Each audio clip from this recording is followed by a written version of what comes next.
Merry Christmas and Happy Holidays. The Mets hired Buck Showalter as their next manager this week, and the ongoing debate has been whether or not he's a good fit for the hopeful contender in analytic era baseball. His 20 years of managing at the highest level and 3 Manager of the Year awards indicate that he's at least good at what he does. But despite being a baseball lifer, he's never won a single World Series title and his teams have never won a single championship series game. He's probably most well known for being forced out of his role with the Yankees just before the 90s dynasty took off, or for being fired from the Diamondbacks a year before they won their only World Series. So I took it upon myself to ask the question, is Buck the right choice to manage the Mets?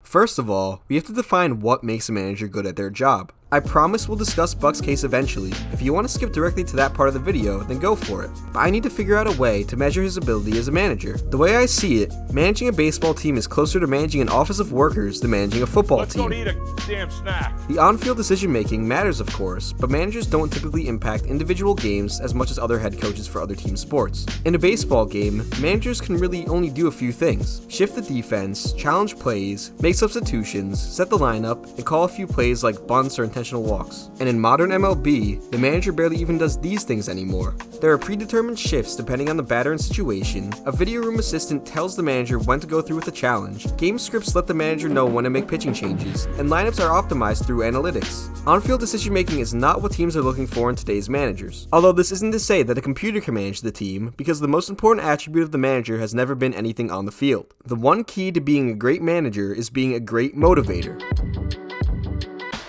Even beyond baseball, a manager who gets maximum effort and passion out of their players or employees is great at their job. And baseball's a game, not just some 9 to 5 where everyone is just counting down the minutes until the weekend. For the most part, everyone in the clubhouse is passionate about what they do. So motivating professional athletes, it's not that hard, Scott.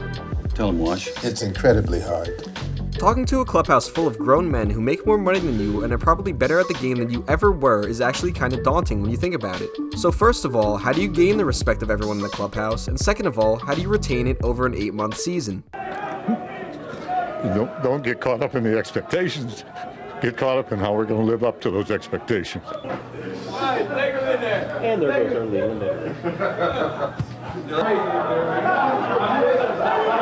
Reputation is a huge aspect of personnel decisions not only on the field but within the front office, and fans don't always quite have a grasp on how baseball people view other baseball people. Someone who has one will almost always have a leg up on someone who hasn't, because no matter any other factors, there's always one unifying goal: winning the World Series. Anyone who has managed a team to a championship automatically has some level of respect because their methods have resulted in success in the past. Beyond that, some managers still have awesome reputations within the circle of players. Bob Melvin, for example, might have the best reputation out of any current MLB manager despite never winning a World Series. So why is that? It's because he's been able to achieve a lot without many resources. He led the A's to the postseason for 3 straight years, went through a rebuild, and quickly had them back close to 100 wins. His teams outperform their payrolls and expectations on nearly a yearly basis. A lot of his players just figure it out and become much better under him too. Check out Jed Lowry, Josh Reddick, Brandon Moss, and many more before they went to Oakland. Bob helped Marcus Semien go from a mediocre hitter and fielder into a $200 million player. So of course other players accept his advice with open arms. This creates a feedback loop where the better Bob's teams do, the better reputation he has, and thus his players become more likely to buy into his coaching, which in turn makes his teams play better. But past success is obviously not the only aspect of managing. If that were the case, Tony La Russa would still be a great manager. But he is greatly lacking in the other key aspect of management: creativity.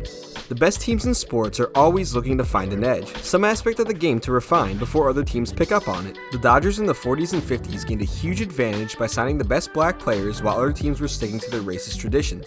For the Yankees in the 70s, it was free agency. For the A's, it was Moneyball. For the Rays, it was defensive shifts. And for the Astros, it was cheating. But it was also biomechanics. And as I broke down in my Gabe Kapler video, this year's Giants got their edge by focusing on mental health. The best managers are not only open-minded, but are also actively looking for that edge.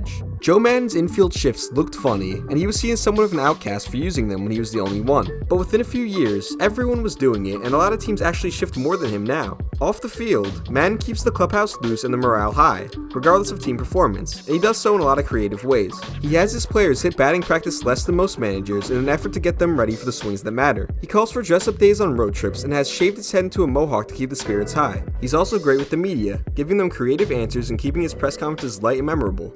Joe, you cancel batting practice. Team loses again. What's the story there? I'm supposed to be the franchise manager. Anyone here talking about practice? Not the game I die for. Not the game I manage. Every game I manage like it's my last. And we're talking about practice, man. In a sports world with a perpetual media cycle, having a manager who gets his players' minds off the game once in a while is a necessity. Joe's wacky antics are seemingly less common now than they were in his previous 2 managerial tours, but his reputation has since grown him into one of the most well-respected managers in the game. We know that good managers need to build themselves a reputation while maintaining a level of creative thinking. I also think it goes without saying that they need to be nice and respectful people to develop a good reputation. So where does Buck fit in based on all these attributes? I think it's particularly hard to say, but I do think he is well-respected around baseball, and I trust him to motivate a clubhouse more than some guys that are currently managing playoff contenders. The most scathing criticism of Buck's managerial career is his playoff failure. The '95 Yankees ran to a Mariners team fighting for their existence. Yes, he may have let the gas David Cohn in too long during Game 5, but his best relievers had struggled all series long, and he didn't yet trust an unproven Mariano Rivera to come into a high-leverage spot, so he stuck with his ace. Hindsight is 2020. Steinbrenner gave him the ultimatum after the year to either resign or fire hitting coach Rick Down, and Buck stuck with his staff and stepped down. The fact that George Steinbrenner considered this man for a 5th consecutive season with the Yankees should say enough about how well he'd done in his tenure up to this point. Buck was out of New York before the best talent even got to develop, not to mention that he also lost out on a true chance to win in '94 because of the strike. Joe Torre didn't get them over the hump, he was just in the right place at the right time. Gene Michael left after 1995 too, but everyone knows that he was the architect of the dynasty, and he didn't hold them back. When it comes to Buck's Yankees tenure, I don't think he should be blamed for not winning. As for his time in Arizona, that may be a different story. Buck was the Diamondbacks' first ever manager, and he led them to 100 wins in just their 2nd season. But in Game 1 of the division series, he left a clearly exhausted 121-pitch Randy Johnson in the 9th inning of a tie game, despite having a really good and well-rested bullpen. Randy loaded the bases before being pulled, and with 1 out, Edgardo Alfonso hit the dagger grand slam. They lost the series in 4 games to the underdog Mets and went on to underperform in the 2000 season, leading to Showalter's firing. The 2001 team wasn't quite as good on offense as it was in '99, but they had Curt Schilling as a second ace. Buck's mistake was definitely costly, but I don't think they needed to fire him to win in 2001. His next stop was in Arlington, where he missed the playoffs in 4 years with 4 unimpressive Rangers rosters. I don't think he did anything wrong. They were mediocre for Ron Washington's first 3 years before making back-to-back World Series with a completely revamped core. Most younger fans know Buck for his time in Baltimore, where he had a 5-year playoff window and won just 6 playoff games in 3 appearances. After upsetting the back-to-back AL champs in the wildcard game in 2012, his Orioles lost to CC Sabathia and Raul Ibanez. Buck wasn't at fault for losing to the superior opponent. 2014 felt like a different team, and after sweeping Verlander, Scherzer, and Price's Tigers, they were favored over Kansas City. The Royals snuck in as the wildcard winner, but swept the Angels and won 4 straight close games to clinch the pennant over the Orioles. Again, Buck isn't really to blame here, his team just couldn't score against Kansas City's legendary bullpen. But 2016 is what everyone remembers.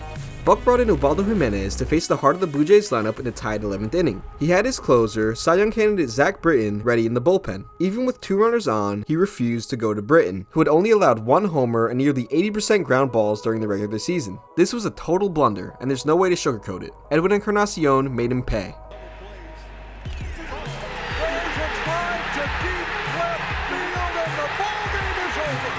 Essentially, Buck's 3 biggest blunders involved leaving a pitcher in for too long during a playoff game. Other managers, especially those from Buck's era, have done this plenty of times. I understand why some fans are wary of him coming back. He's an old school guy who's not exactly the most analytically inclined manager out there, but players definitely respect him for the work he's done over the past 30 years. He has the old school reputation, but I think he's closer to Dusty Baker than Tony La Russa. His main role with the Mets is to manage the clubhouse and the New York media circus, and he's been able to do both of these things well in the past. He's not going to be a super progressive or creative mind like Kapler or Madden, but I think he fits the job description to manage the Mets. They have enough talent and resources to win games. Buck's job is solely to prevent any more rat vs. raccoon incidents or thumbs down stories next season.